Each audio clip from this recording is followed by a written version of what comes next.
ಅಸ್ಸಲಾಮು ಅಲೈಕುಂ ವರಹಮತುಲ್ಲಾಹಿ ವಬರಕಾತು. ಪುಣ್ಯ ಪ್ರವಾದಿ, ಪ್ರೀತಿಯ ಪ್ರವಾದಿ. ಪೀಠಿಕೆ. ನಮ್ಮ ಪ್ರವಾದಿ ಹಜರತ್ ಪೈಗಂಬರ್ ಮೊಹಮ್ಮದ್ ಮುಸ್ತಫಾ ಸಲ್ಲಲ್ಲಾಹು ಅಲೈಹಿ ವಸಲ್ಲಮರವರು ಪ್ರೀತಿಯ, ಕಾರುಣ್ಯದ, ವಾತ್ಸಲ್ಯದ ಪ್ರವಾದಿಯಾಗಿದ್ದರು. ಕಿರಿಯರೊಂದಿಗೆ ಕರುಣೆ, ಹಿರಿಯರೊಂದಿಗೆ ಗೌರವ ಅವರ ಧ್ಯೇಯವಾಕ್ಯವಾಗಿತ್ತು. ವರ್ತಮಾನ ಜಗತ್ತು ಆಧುನಿಕತೆಗೆ ವಾಲುತ್ತಿದೆ. ಮನುಷ್ಯ ಕೇವಲ ಬೆರಳ ತುದಿ ಮೂಲಕ ವಿಶ್ವವನ್ನೇ ಗೆಲ್ಲುವ ಪ್ರಯತ್ನ ಮಾಡುತ್ತಿದ್ದಾನೆ. ಪ್ರಸಕ್ತ ಸನ್ನಿವೇಶದಲ್ಲಿ ಪ್ರವಾದಿ ಜೀವನದೆಡೆಗೆ ಕಣ್ಣೋಡಿಸಬೇಕಿದೆ.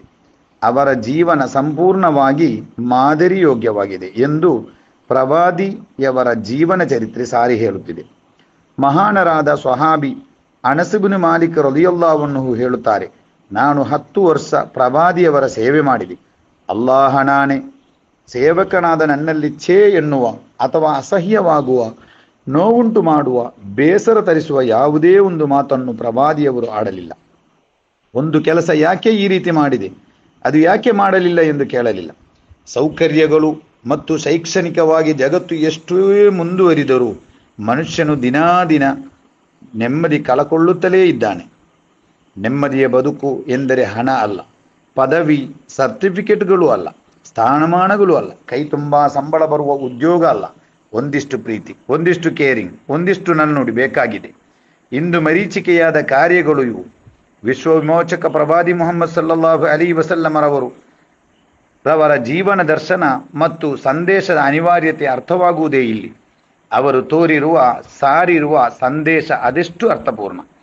ಅವರು ಜನರನ್ನು ಪ್ರೀತಿಸಿದರು, ಜನರ ಪ್ರೀತಿಗೆ ಪಾತ್ರರೂ ಆದರು, ಪರಸ್ಪರ ಪ್ರೀತಿಸುವಂತೆ ಆದೇಶಿಸಿದರು, ಸ್ಫೂರ್ತಿ ತುಂಬಿದರು. ಸೂರಾ ತೌಬಾದಲ್ಲಿ ಅಲ್ಲಾಹನು ಹೇಳುತ್ತಾನೆ, ಪ್ರವಾದಿಯವರನ್ನು ಈ ರೀತಿ ಪರಿಚಯಿಸುತ್ತಾನೆ, ಲಕದ್ ಜಾಅಕುಂ ರಸೂಲುಂ ಮಿನ್ ಅನ್ಫುಸಿಕುಂ ಅಜೀಜುನ್ ಅಲೈಹಿ ಮಾ ಅನಿತ್ತುಂ ಹರೀಸುನ್ ಅಲೈಕುಂ ಬಿಲ್ ಮುಅ್ಮಿನೀನ ರഊಫುರ್ ರಹೀಮ್. ನಿಮ್ಮ ಬಳಿಗೆ ನಿಮ್ಮ ಸ್ವಂತದಿಂದಲೇ ಇರುವ ಓರ್ವ ದೂತರು ಬಂದಿರುತ್ತಾರೆ. ಅವರು ನಿಮ್ಮ ಕಷ್ಟಕ್ಕೆ ಬಹಳ ನೊಂದುಕೊಳ್ಳುವರು ಮತ್ತು ನಿಮ್ಮ ಸತ್ಪಥ ಪ್ರಾಪ್ತಿಗೆ ಹಂಬಲಿಸುವವರು. ಅವರು ಸತ್ಯ ವಿಶ್ವಾಸಿಗಳಿಗೆ ವತ್ಸಲರು, ಕರುಣಾಳೂ ಆಗಿರುತ್ತಾರೆ. ವಲಸೌಫ ಯುತೀಕ ರಬ್ಬುಕ ಫತರ್ವಾ ಎಂದು ಪ್ರವಾದಿಯವರೊಂದಿಗೆ ಅಲ್ಲಾಹನು ಹೇಳಿದಾಗ ಆ ಕಾರುಣ್ಯದ ಪುಣ್ಯ ಪ್ರವಾದಿಯ ಉತ್ತರ ಹೀಗಿತ್ತು, ಲಾ ಅರ್ಲಾ ವಾಹಿದುಂ ಮಿನ್ ಉಮ್ಮತಿ ಫಿನ್ನಾರ್. ನನ್ನ ಸಮುದಾಯದ ಅತ್ಯಂತ ಕಟ್ಟಕಡೆಯ ವ್ಯಕ್ತಿ ನರಕದಿಂದ ಮುಕ್ತಿ ಪಡೆದು ಸ್ವರ್ಗ ಪ್ರವೇಶಿಸುವ ತನಕ ನನಗೆ ತೃಪ್ತಿ ಇಲ್ಲ. ತನ್ನ ಅನುಯಾಯಿಗಳನ್ನು ಇಷ್ಟು ಪ್ರೀತಿಸಿದ ನಾಯಕ ಮುತ್ತು ನಬಿ ಸಲ್ಲಲ್ಲಾಹು ಅಲೈಹಿ ವಸಲ್ಲಮರಲ್ಲದೆ ಬೇರೊಬ್ಬರನ್ನು ಕಾಣಲು ಸಾಧ್ಯವಿಲ್ಲ. ತನ್ನ ವಫಾತಿನ ಅಂತಿಮ ಸಂದರ್ಭದಲ್ಲೂ ಉಮ್ಮತಿ ಉಮ್ಮತಿ ಎಂದು ಕರೆದವರು, ಪರಲೋಕದಲ್ಲೂ ತನ್ನ ಉಮ್ಮತ್ತಿನ ರಕ್ಷಣೆಗಾಗಿ ದುಡಿಯುವವರು. ಸ್ವರ್ಗ ಉದ್ಘಾಟನೆ ಮಾಡಿ ಅವರು ಸ್ವರ್ಗ ಪ್ರವೇಶಿಸಿದರೂ ಅವರ ಮುಖದಲ್ಲಿ ಆ ಸಂತೋಷ ಕಾಣುವುದಿಲ್ಲ. ಅಲ್ಲಾಹು ಕೇಳುತ್ತಾನೆ, ಯಾಕೆ ದುಃಖಿತರಾಗಿದ್ದೀರಿ? ನನ್ನ ಸಮುದಾಯದ ಪಾಪ ಮಾಡಿದ ಕೆಲವೊಂದು ಮಂದಿ ನರಕದಲ್ಲಿದ್ದಾರೆ. ಅವರು ಸ್ವರ್ಗ ಪ್ರವೇಶಿಸದೆ ನಾನೇಕೆ ಸಂತೋಷದಿಂದಿರಲಿ? ನೀವು ಒಳಿತನ್ನು ಮಾಡಿದಾಗ ನಾನು ಕಂಡು ಅಲ್ಲಾಹನನ್ನು ಸ್ತುತಿಸುತ್ತೇನೆ. ನನ್ನ ಉಮ್ಮತಿ ಯಾರಾದರೊಬ್ಬ ಪಾಪವನ್ನು ಮಾಡಿದಾಗ ಅಲ್ಲಾಹನಲ್ಲಿ ನಾನು ಪಶ್ಚಾತ್ತಾಪ ಮಾಡುತ್ತೇನೆ.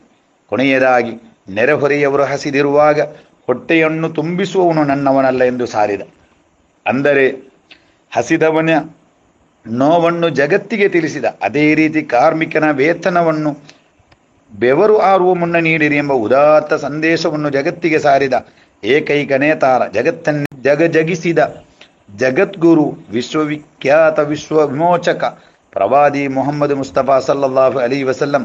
ಇಷ್ಟೊಂದು ಪ್ರೀತಿಯ, ಕರುಣೆಯ ಹಬೀಬರನ್ನು ಅಂತರಾಳದಿಂದ ಪ್ರೀತಿಸೋಣ. ಬರುವ ರಬೀ ಪುಣ್ಯ ಪ್ರವಾದಿಯ ಸ್ವಲಾತಿನಿಂದ, ಮಧುಹಿಗಳಿಂದ ಪ್ರೇಮದ ಸಾಗರದಲ್ಲಿ ಮುಳುಗಲಿ.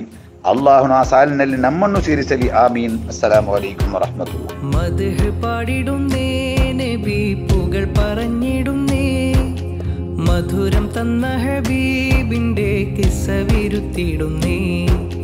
മദീന പാട്ടുകൾ പാടാൻ ഒരു നേരം മനസ്സിലുണ്ടേ, മതി വരാത്തൊരു സ്നേഹത്തിൻ സല്ലാപമുണ്ടേ.